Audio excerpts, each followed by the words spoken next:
Dan Shonka, I hope you're doing well. Welcome back inside the game in Tuscaloosa, Alabama. Oh, it's exciting to be with the Alabama fans anytime, especially after another national championship. So, and there's always plenty to talk about with the roster that Nick Saban has put together.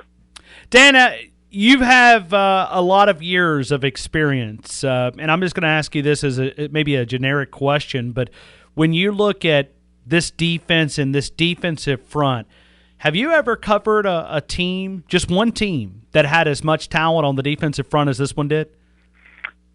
Boy, I tell you what, I don't think so. I just think that the front certainly is unbelievable. How strong. I mean, I love those defensive linemen in there, and I've always been a defensive line aficionado, I guess you'd say, and loved watching that front for Alabama. Of course, a lot of guys were running in and out there, and but with Jonathan Allen and Robinson up there and Reed, and I mean, then you bring in a pass rusher like Tim Williams. I mean, it's Petaway. He's on the third team, and he's an outstanding football player. So, there's a lot to like about it. And then, we didn't talk about the linebackers. That was the front, but that's the front seven's pretty strong, and really the back end. To be honest with you, they the things that were done back there, I think this year that helped the secondary, which was a little bit younger, and that front with the pressure. Cyrus Jones, of course, he was a senior and things like that, and Geno Smith, Mattis Smith, but the other guys, playing five secondary people back there basically helped a lot too. So there's a lot to like about that defense. Dan, we're talking with Dan Shonka, ourlads.com. It is a complete scouting service. If you're talking about your favorite college team, you're talking about your favorite NFL team, we're 100 days away, and it's ourlads.com. We have featured Dan for many, many years if we talked Alabama football, and this year is no different. There's a lot of draft prospects, and I'll just ask you, as you look at all the talent that's on this team and your projections, who do you think is going to have the biggest pro career off of this year's team? Well, the thing is, I love those defensive linemen. I think Ragland could, have a heck of a career. A guy that I really like, they finally threw him the ball. We'll have to give Kiffin a tap on the head for that. But, I like O.J. Howard, but he's not coming out this year. But, all I did is spend my time the last couple of years watching him block, and then he finally exploded out there as a receiver that, our suspicions were confirmed anyway. We, thought he could be that receiver that, you hoped he could be, and the athlete, and he showed that. But we'll have to talk about him next year. But I think that, Ryan, one thing that ensures these guys' pro careers is going to the right team and the scheme that fits them. And I think that, that's the big thing. And, I think that Robinson up front, I think on defense, Sean Robinson, he could be, he's versatile enough to be that inside 4-3 guy, or he could play an end in a 3-4 scheme. I think, he's got a chance to do that. Same way with Jaron Reed. To say who might have the best career, I think it'd be hard-pressed because, with injuries and things like that. But, hey, Derrick Henry is, if he's in the right scheme, could he be an Eddie George kind of guy and play a long time like Eddie did for Tennessee? That would be a possibility. I think that the money would probably be on one of the defensive linemen because they may last longer and they're not getting hit, as much as Derrick will be hit. But, I guess a lot of people would put money that Derrick Henry might have the longest career. But I could, a linebacker, Reggie Ragland, if he stays healthy, he could have a long career. So it's just, it's kind of a crapshoot out there, as we know, with these injuries. So, you're your guess is probably as good as mine on that one. Let me ask you about Derrick Henry for a couple of minutes, because I've heard criticism, I've heard praise, I've heard compliments, I've heard, it seems like, different opinions. You ask one person, you get a different opinion. Where do you see Derrick Henry fitting into the NFL? Well, he's certainly got to be in his own type running scheme, and penetration hurts him if a team you get a lot of penetration because the way he's built. His high cut, those long legs. He doesn't have great lateral quickness, but he can cut sharp enough to get downhill. He's got good vision, and obviously, if you get into the second level, those secondary people are making business decisions on how and when to tackle him, and most of them be down, around the ankles. So, I think. He was never really featured as a pass receiver, and if he's going to be a first, second down back only, his pass pro has got to improve. But he's got obviously the ability stronger than a telephone pole. He can't. He can anchor in there, but he just got to get better at pass pro, and that's what's going to get him on the field past first and second down, because if they bring him in there, they're going to have him run the ball. So, I think that the talent is there. He's just got to improve his hands, and he's got to can't run up. When you run upright, even though he's very strong, when you run upright like that, you leave your chest open for hits and things. So, but if he's in a downhill one-cut scheme where he can make that sharp cut and get up the field and not go lateral, because that's what you want to do with those big running backs like Derrick. You want them to go lateral and run them out of bounds, and you still want to have them go north and south. So, but once he's just like when he gets downhill, it's really tough to tackle him. You don't arm tackle that guy because he'll rip your arm off. So, but he's not a perfect back, and very seldom do you ever see perfect backs. When you go back to Reggie Ragland, in your evaluation, was it a smart decision for him to come back for his senior season? Did he improve his stock, in your opinion? I think he probably maintained and might have in some of the eyes of other people, because he played behind one heck of a line, and at least he got some good playing time in and learned more and was in the pro scheme. So I think it was a plus that he went back. He didn't get injured. And so that was another plus. So I think it was a great learning situation that he, got a chance to play in 15 more football games, and then he got better than maybe just being a special teams guy as a rookie. So I think it as long as, you don't get injured, I think that it was probably a plus. You look at Jonathan Allen. I don't know if you had already projected his skills, but he led the team in sacks this year. He decided to come back for his senior season. It was a huge get for Alabama fans. Just where did you have Jonathan Allen going? Did you think he was a first-round guy, late first-round guy, second-round guy? Just how big of a decision was that to come back for Alabama fans?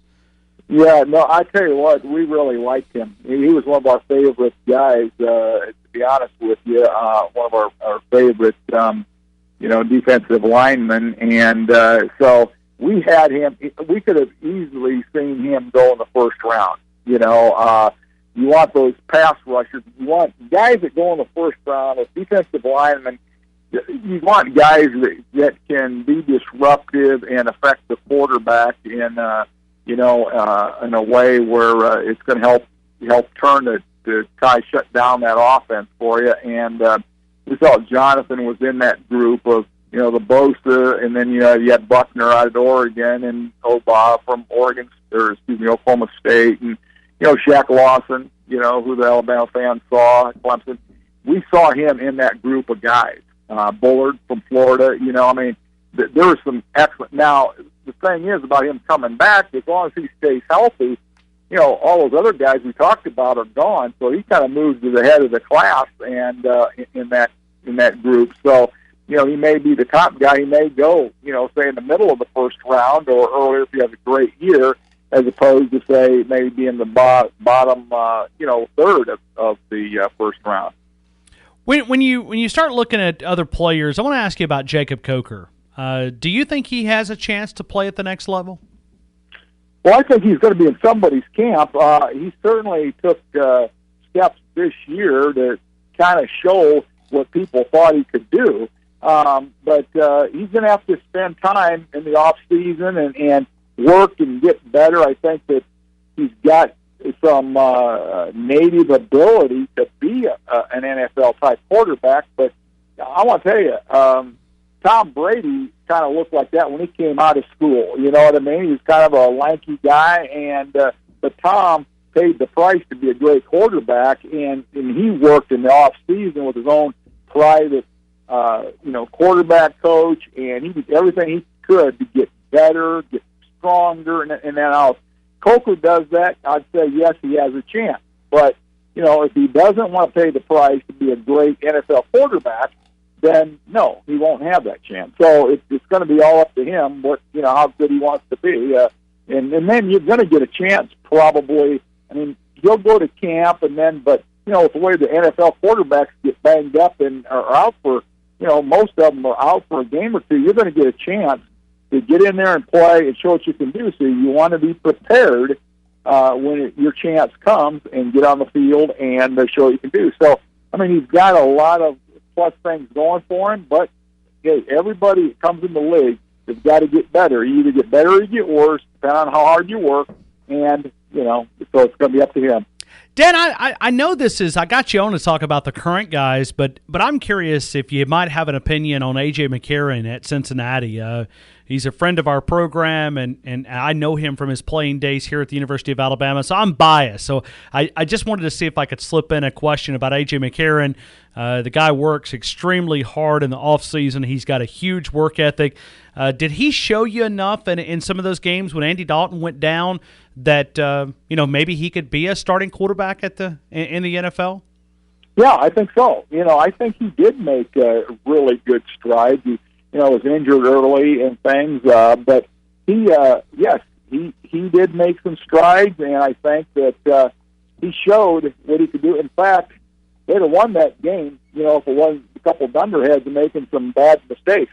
Cincinnati would have won that game. So, and I think that the pro scouts, I know that the thing is, when I say a pro scout, I'm talking about guys that scout the pro players sure. that were at that game, and I think that they were very positively, they really put a positive spin, on that, how well he played. So I think that, people are going to keep an eye on him in free agency, and when he gets his chance again, most of the time these guys are only graded in preseason, whereas he had a chance to get in there and play with a live bullet, and responded quite well for the most part. So I think that he did a lot of good things. So, yes, I think that he'll have the chance to be a starting quarterback if he keeps progressing, like he had a good start. Now you got to keep going.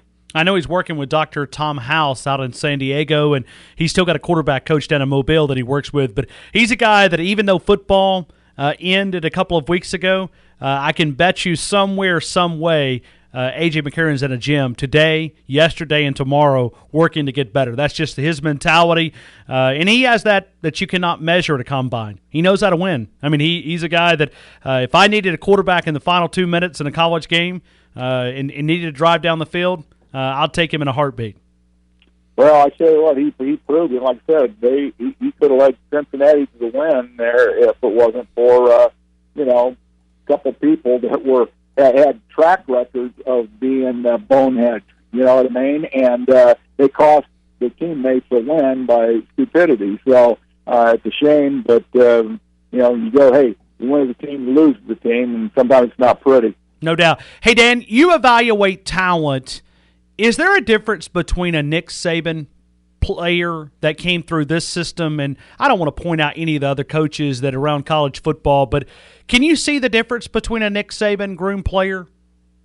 Well, I think the big thing is the intensity that they played with. I mean, these guys are, I'm biased because I've seen Coach Saban, like I said before on your show, that at Toledo when he was head coach there, and was a defensive coordinator up at Michigan State. And then he's the head coach at Michigan State. And, then LSU. I mean, I've kind of followed his career, and I've been to practice, and I've seen how he works with the guys, especially the secondary. And I mean, he's very consistent in keeping these guys focused. And I don't know, it's a tough job, especially when you win as much as he did at Alabama. Some of these guys can get steered one way or another, and he keeps these guys focused and keeps the reins pretty tight on them. So I think that, and it's a tough job, but he does it, and I think he coaches his coaches. I think it's the total picture of what Coach Saban does, and I think there's some other coaches that are very good at what they do. I think Urban Meyer is got a lot of similarities, and things, and they got the talent, and he's a great recruiter and all that, just like Coach Saban, I obviously, I mean, and I was fortunate that I got to meet Coach Bryant and things like that, and I've known a lot of the great coaches over the years, and I tell you, I'd be hard pressed to put anybody ahead of Coach Saban, and I know that's kind of sacrilegious with Coach Bryant there in Alabama, but Coach Bryant was, he used to bring in 150 guys and things like that, and now this age of the recruiting and your limitations and your time on the field. I mean, back when Coach Bryant was there, I mean, he could coach. He could coach those guys 20 hours a day if he wanted to, and probably a lot of times he did. You know what I mean? So now these guys they're limited, so everything's got to be on point. And Coach Saban, and he's always done that. So he's been very consistent, and which is another plus for a coach, because everything has got to be right down. So these guys count on you. Where hey, you have a game at a certain time, you get up a certain time, you eat a certain time, and everything is in flow. So I tell you what, I personally think Coach Saban is the best college coach of all time, and I've been around Bud Wilkinson, I've been around Coach Hayes at Ohio State. I mean, I've been around a lot of these great football coaches over the years, and they all had very positive things about them. But I tell you what, Coach Saban's pretty good, and I think it's hard to beat him. That's a great promo for Nick Saban. I think we'll probably use that one as a liner coming from your expertise of scouting. Dan, how long have you been in the business? I mean, you've been in for 40 years. Because I was started as in fact, Earl Bruce is the first one that hired me at Iowa State, and as a student assistant there, finished up my degree and things. So. But, I recruited there and all that. So I've been around personnel and coaches, and been around, you name the top coaches in the country, college coach and pro coaches. I've probably, at least passed bread or broke bread with them all one time or another. John McKay. So, John McKay and Coach Bryant. I spent a lot of time with them at Coach of the Year clinic. And all I did, I'm sitting there like a wallpaper, but I got to, and they were very cool. Coach Brian invited me down to stand on the tower with him. Not many people have ever done that. Wow. So that was through Tom Harper, he was ironically enough, the last time Clemson won a national championship was 81, and Tom Harper was the defensive coordinator for Clemson, and he played for Coach Bryant at Kentucky. But anyway, that's how I got to know Coach Bryant. So, but anyway, that's another story for another day. But but like I said, I've seen a lot of these coaches firsthand, and I've got great respect for tons of coaches. But boy, I tell you what, I think it's tough to beat Coach Saban. Hey, give a plug for your website and give information for those who can get in touch and all the services you provide there at ourlads.com. Go to our website, which we've got all the depth charts on there for all the college teams, and we've got them color coded on how we've got them graded right now. This is before the All-Star games and the combine and stuff like that. But we got updates because some of the guys didn't come out that we thought were going to, and some did. But anyway, fans can go to ourlads.com, and we got our NFL depth charts there, the college depth charts, and then some write-ups in our draft hub and how we got guys stacked right now. And again, it's fluid because once you get some verified times on it, those things move around a little bit. So, and then they give us a phone call at 1-800-PRO-DRAFT, and we'll get them our draft guide and our draft package set up.